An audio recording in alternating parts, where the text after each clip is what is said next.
Hello, আজকের ভিডিওতে সবাইকে স্বাগত জানাচ্ছি। আজকের প্রথম কোশ্চেনটি হলো, সুনামি ঘটার কারণ কি? ভূমিকম্প, মহাজাগতিক উল্কার পতন, সমুদ্র তলদেশে অগ্ন্যুৎপাত, বিস্ফোরণের সহযোগে, উপরের সবকটি।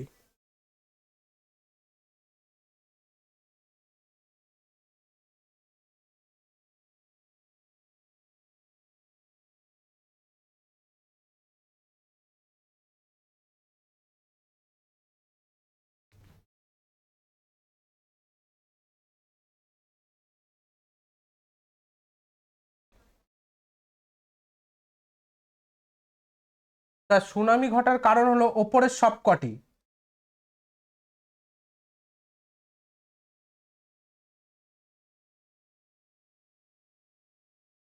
তাহলে পরবর্তী কোশ্চেনে যাওয়া যাক। বলেছে পানিপথের প্রথম যুদ্ধ কবে হয়েছিল? তা পানিপথের প্রথম যুদ্ধ 1526, 1527,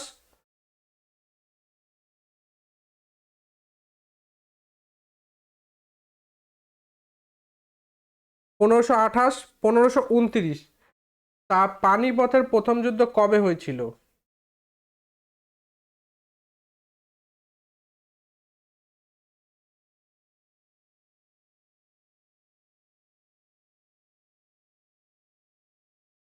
তা পানিপথের প্রথম যুদ্ধ বাবরের আক্রমণকারী বাহিনী এবং লোদি সাম্রাজ্যের মধ্যে সংগঠিত হয়েছিল, যা 1526 সালে।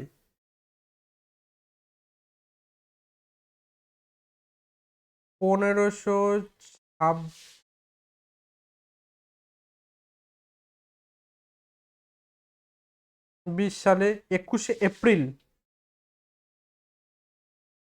21শে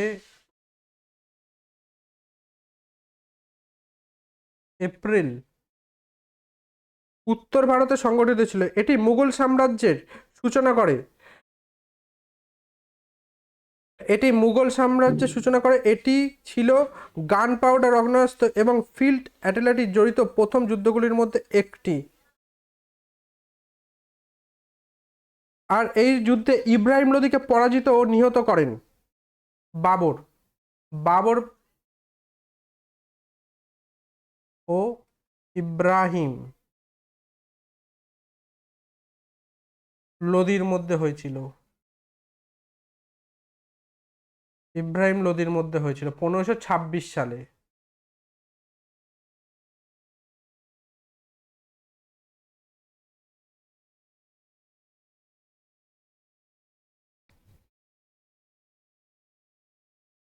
তাহলে পরবর্তী কোশ্চেনে যাওয়া যাক।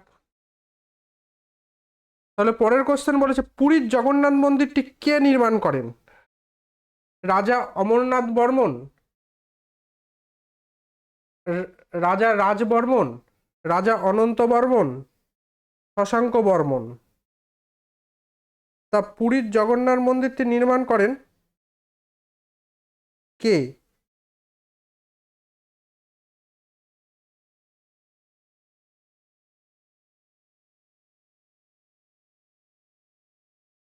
পুরীর জগন্নাথ মন্দিরটি নির্মাণ করেন অনন্ত বর্মন।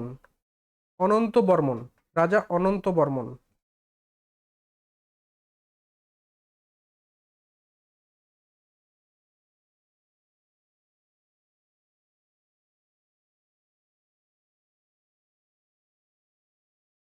ঐতিহাসিক তত্ত্ব অনুসারে উড়িষ্যার পুরীর জগন্নাথ মন্দিরটি 12 শতকে পূর্ববঙ্গ রাজবংশের রাজা অনন্ত বর্মন চোদ্দগঙ্গাদেব নির্মাণ শুরু করেছিলেন। তবে পৌরাণিক কাহিনী অনুযায়ী সত্যযুগে মানবরাজ ইন্দ্রদ্যুম্ন প্রথম এই মন্দিরটি প্রতিষ্ঠা করেন। বর্তমান বিশাল মন্দির কাঠামোর প্রধান স্থপতি হিসাবে অনন্ত বর্মন স্বীকৃত।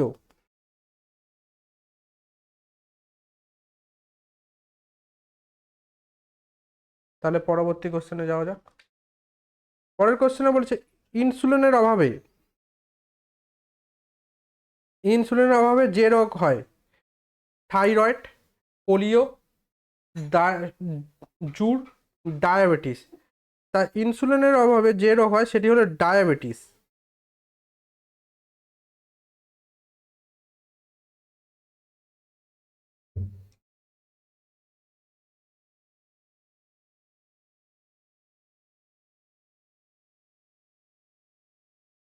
ডায়াবেটিস মেলিটাস বা ডায়াবেটিস। কারণ ইনসুলিন হরমোনের অভাবে রক্তে গ্লুকোজ বা শর্করার মাত্রা অস্বাভাবিকভাবে বেড়ে যায়। প্রভাব: শরীর পর্যাপ্ত ইনসুলিন তৈরি করতে না পারলে বা ব্যবহার করতে না পারলে এই রোগ হয়।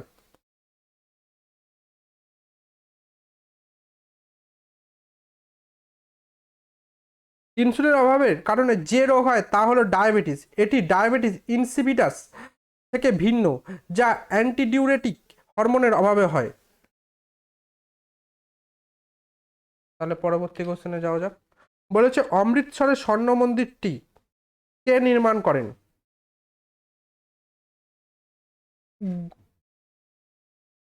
গুরু রামদাস, গুরু গোবিন্দ দাস, গুরু রাধাকান্ত দাস, গুরু সদয় দত্ত। তা অমৃতসরের স্বর্ণ মন্দিরটি নির্মাণ করেন গুরু রামদাস।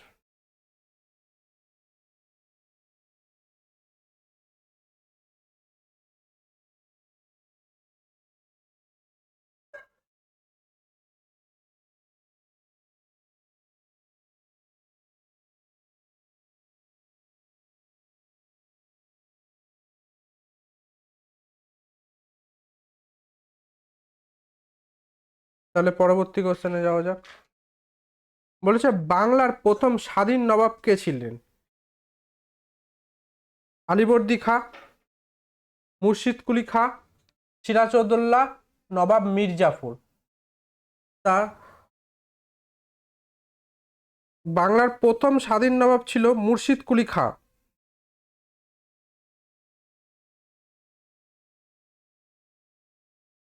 মুর্শিদ কুলি খাঁ।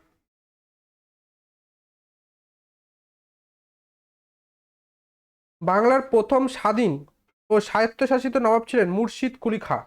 মুর্শিদ কুলি খাঁ। তিনি 1717 সালে মুঘল সম্রাট ফারুকসিয়ারের শাসনামলে বাংলার নাজিম বা নবাব হিসাবে দায়িত্ব গ্রহণ করেন 1717 সালে।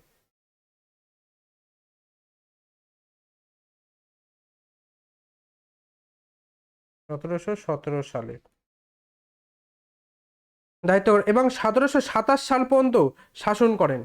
1717 সাল থেকে 1727 সাল পর্যন্ত শাসন করেন। তিনি মুঘল আধিপত্য পুরোপুরি ত্যাগ না করলেও কার্যত একটি স্বাধীন রাজ্য হিসেবে বাংলা, বিহার ও উড়িষ্যা শাসন করতেন। তার অন্য নাম ছিল মোহাম্মদ হাদি। তিনি মুর্শিদাবাদ শহর প্রতিষ্ঠা করেন এবং বাংলার প্রশাসনিক ও রাজস্ব ব্যবস্থায় গুরুত্বপূর্ণ সংস্কার আনেন। তাহলে পরবর্তী কোশ্চেনে যাওয়া যাক।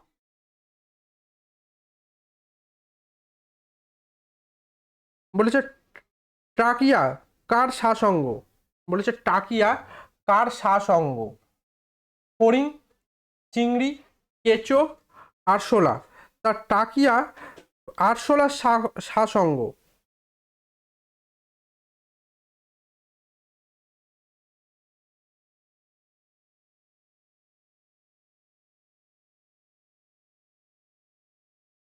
টাকিয়া টাকিয়া বা শ্বাসনালী মূলত পতঙ্গ শ্রেণীর প্রাণীদের প্রধান শ্বাসঙ্গ। ঘাস ফড়িং, আরশোলা, মাছি ইত্যাদি পতঙ্গরা নালিকা সজ্জার মাধ্যমে সরাসরি বায়ুমণ্ডল থেকে অক্সিজেন গ্রহণ করেন এবং কার্বন ডাই অক্সাইড ত্যাগ করে।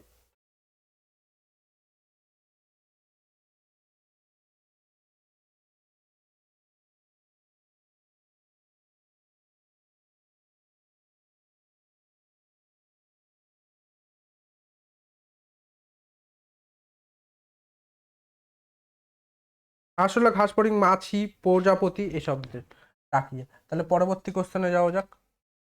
বলেছে কলকাতার মহানগরী ইতিহাসের আধুনিক ই- কলকাতার মহানগরীর আধুনিক ইতিহাসের সূচনা করেন কে? জব চার্নক, লর্ড মিও, লর্ড ডালহৌসি, ওয়ারেন হেস্টিংস। তার জব চার্নক কলকাতার মহানগরীর আধুনিক ইতিহাসের সূচনা করেন। Job Charnock.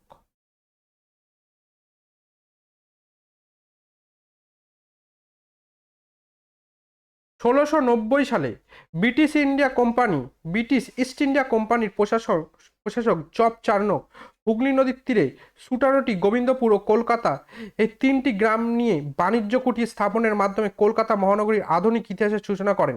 যদিও আধুনিক গবেষকরা এই মত খণ্ডন করেন, ঐতিহাসিকভাবে জব চার্নকই কলকাতার আধুনিক প্রতিষ্ঠাতা হিসাবে গণ্য করা হয়। সময়কাল 1690 সালে 24শে আগস্ট।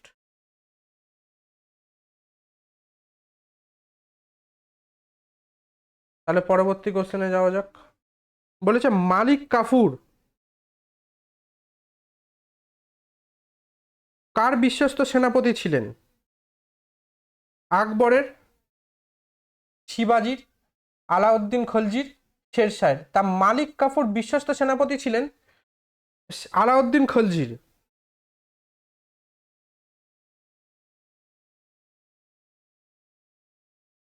আলাউদ্দিন খলজির বিশ্বস্ত সেনাপতি ছিলেন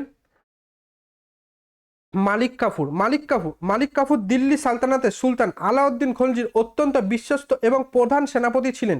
তিনি খলজির দাক্ষিণাত্য অভিযানের নায়ক ছিলেন এবং আলাউদ্দিনের শাসনামলে 1296 থেকে 1316 তাহলে দক্ষিণ ভারতের বিভিন্ন রাজ্য জয়ে গুরুত্বপূর্ণ ভূমিকা পালন করেন।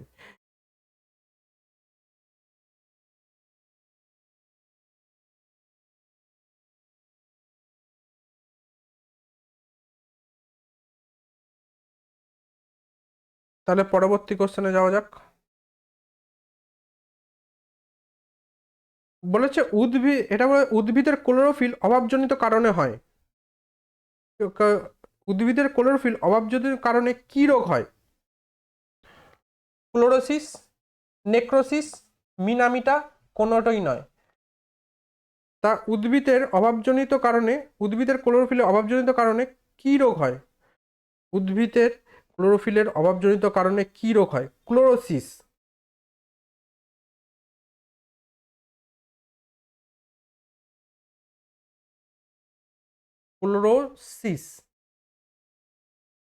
ক্লোরোসিস রোগ হয়। উদ্ভিদের ক্লোরোফিলের অভাবের কারণে প্রধান যে রোগ হয় বা লক্ষণ দেখা যায় তাকে ক্লোরোসিস বলা হয়। এই অবস্থায় পাতার সবুজ রং হারিয়ে গিয়ে পাতা ফ্যাকাশে হলুদ বা সাদাটে হয়ে যায়। এর ফলে সালোক সংশ্লেষ ব্যাহত হয়, উদ্ভিদের বৃদ্ধি কমে যায় এবং সঠিক সময় চিকিৎসা না হলে গাছটি মারাও যেতে পারে।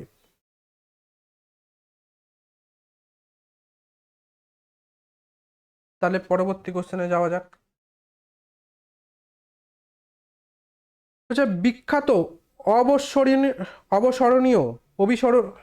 বিখ্যাত অবিস্মরণীয় শিল্পী কীর্তি ময়ূর সিংহাসন কে তৈরি করেছেন? জাহাঙ্গীর, শাহজাহান, আকবর, বাবর।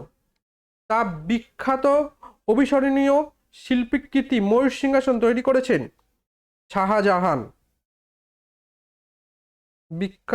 বিখ্যাত অবিস্মরণীয় শিল্পী কীর্তি ময়ূর সিংহাসন তৈরি করেছেন শাহজাহান।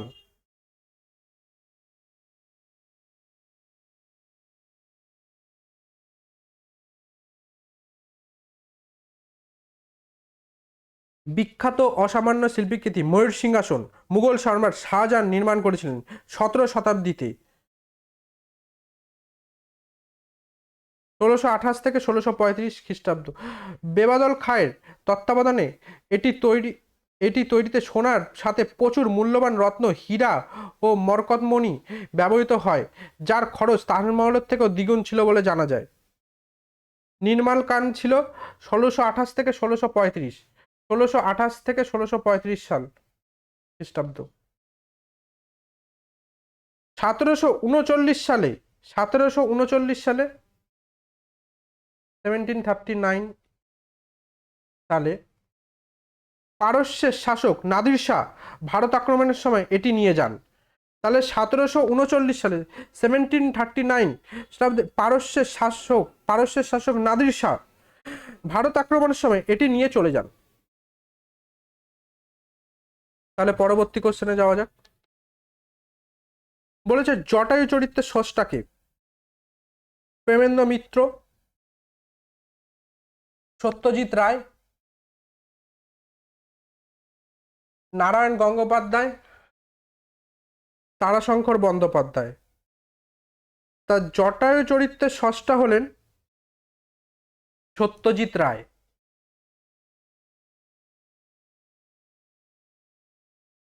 জনপ্রিয় বাংলা গোয়েন্দা কাহিনী ফেলুদার অন্যতম প্রধান চরিত্র জটায়ু, যার আসল নাম লালমোহন গাঙ্গুলি।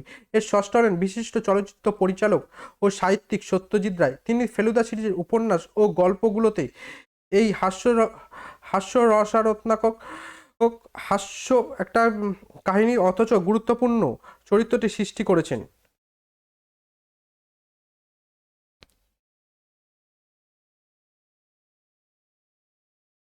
তাহলে পরবর্তী কোশ্চেনে যাওয়া যাক। বলেছে ভারতের প্রথম রাষ্ট্রপতি কে ছিলেন? রাজেন্দ্র প্রসাদ, রাধাকৃষ্ণ, মহাত্মা গান্ধী, সঞ্জীব রেড্ডি।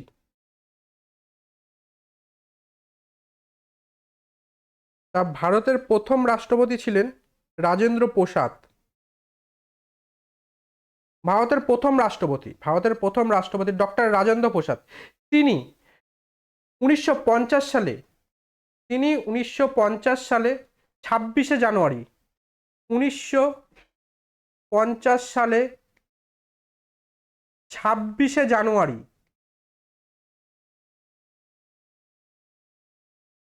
জানুয়ারি থেকে 13ই মে 1962 সাল পর্যন্ত এই পদে অধিষ্ঠিত ছিলেন। তিনি একমাত্র রাষ্ট্রপতি যারা টানা 2 মেয়াদে ভারতের রাষ্ট্রপতি হিসাবে দায়িত্ব পালন করেছেন। আর যদি বলে রাজেন্দ্র প্রসাদের জন্ম কত সালে? 3ই ডিসেম্বর 1884 বিহারে তিনি জন্মগ্রহণ করেছিলেন।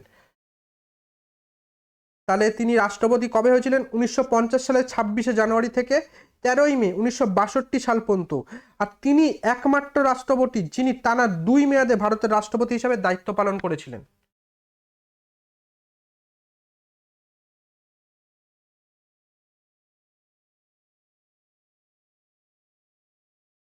1962 সালে 13ই মে। তাহলে পরবর্তী কোশ্চেনে যাওয়া যাক। বলেছে দ্বিতীয় বিশ্বযুদ্ধ শুরু হয় কত সালে? 1935, 1937, 1939, 1940। তা দ্বিতীয় বিশ্বযুদ্ধ শুরু হয়েছিল 1939 সালে। 1939 সালে। তাহলে পরবর্তী কোশ্চেনে যাওয়া যাক। বলেছে বৈদ্যুতিক বাতি কে আবিষ্কার করেন? ফোর্ড, মাকৌনি, এডিসন, এদের কেউই নয়। তা এডিসন বৈদ্যুতিক বাতি আবিষ্কার করেন। তাহলে পরবর্তী কোশ্চেনে যাওয়া যাক। বলেছে কোন প্রাণীকে মরুভূমির জাহাজ বলা হয়? জিরাফ, গাধা, ঘোড়া, উট। তাহলে মরুভূমির জাহাজ বলা হয় উটকে। তাহলে পরবর্তী কোশ্চেনে যাওয়া যাক। বলেছে ভারতের সর্বজনীয় প্রাপ্তবয়স্ক ভোটাধিকারের বয়স সীমা কত বছর? 12 বছর, 18 বছর, 21 বছর, 22 বছর। তাহলে প্রাপ্তবয়স্ক ভোটার সীমার অধিকার 18 বছর। তাহলে পরবর্তী কোশ্চেনে যাওয়া যাক। বলেছে কোনটি ছাড়া রাজনৈতিক ন্যায় বিচার অসম্ভব? ধর্মীয় ন্যায়, সামাজিক ন্যায়, অর্থনৈতিক ন্যায়, সবকটি। তা অর্থনৈতিক ন্যায় ছাড়া। তাহলে পরবর্তী কোশ্চেনে যাওয়া যাক। বলেছে গণতন্ত্রের মূল মন্ত্র কি? সাম্য স্বাধীনতার ন্যায়। গণতন্ত্রের মূল মন্ত্র হলো সাম্য স্বাধীনতার ন্যায়, ধর্মীয় অনুশাসন, সাম্য মৈত্র, আর সবকটি। সাম্য স্বাধীনতার ন্যায়। সাম্য স্বাধীনতার ন্যায়।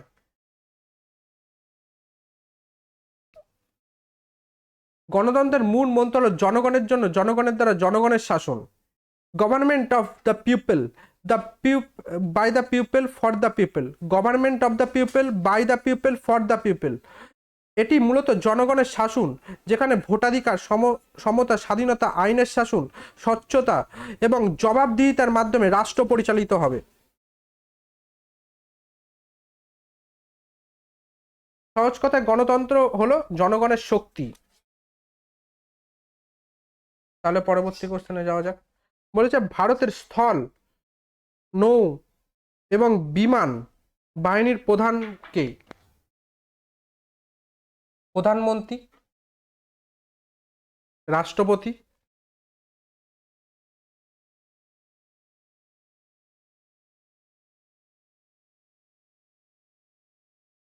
অ্যাটর্নি জেনারেল, এদের কেউই নয়। তা ভারতের স্থল, নৌ এবং বিমান বাহিনীর প্রধান হলেন, এখানে প্রধান কে বলেছে? ভারতের স্থল, নৌ এবং বিমান বাহিনীর প্রধান কে? তা এখানে এখানে সবকটির প্রধান হবে রাষ্ট্রপতি।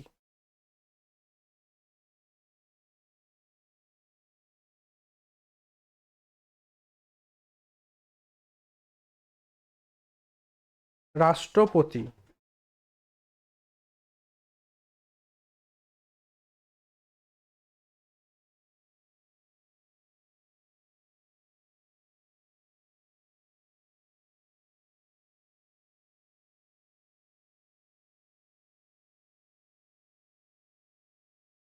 তা যদি আরেকটা যদি কোশ্চেন করে, ভারতের বর্তমান চিফ ডিফেন্স স্টাফ হলেন CDS general Anil Chauhan. CDS হলেন জেনারেল অনিল চৌহান। আর chief of army staff general Upendra দ্বিবেদী। চিফ অফ নাভাল স্টাফ বা নৌবাহিনী প্রধান অ্যাডমিরাল দীনেশ কুমার ত্রিপাঠী। আর বিমান প্রধান chief of the air staff air chief marshal Amarpreet Singh, AP Singh. ভারতের সমস্ত সশস্ত্র বাহিনীর সুপ্রিম কমান্ডার হলেন রাষ্ট্রপতি।